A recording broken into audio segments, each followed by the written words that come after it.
ரீசெண்டா ஒரு மாநாடு, இளைஞர் மாநாடு மாதிரி நடத்தினாங்க. எப்படி? இளைஞர் மாநாடு மாதிரி. அங்க ஆனா இளைஞர்களே இருக்க மாட்டாங்க. ஆனா அங்க ஒரு இளைஞர் இருக்காரு. அவங்க அப்பா பையன், அவங்க 2 இளைஞர்கள் தான் தமிழ்நாட்டுல. அந்த இளைஞர்கள் சொல்றாங்க, மாநாடு போட்டு இளம் பெரியாராம்.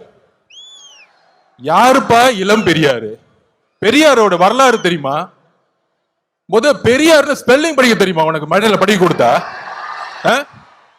இதே ஈரோட்டில் மண்ணில் எத்தனை சொற்பொழிவுகள், எத்தனை மாநாடு, எத்தனை உழைப்பு, 70 வருட உழைப்பு. அந்த 70 வருட உழைப்பை சிதைக்கிற மாதிரி இளம் பெரியார்னு சொல்றீங்களே உங்க மகனுக்கு, இதுவா ஆட்சி?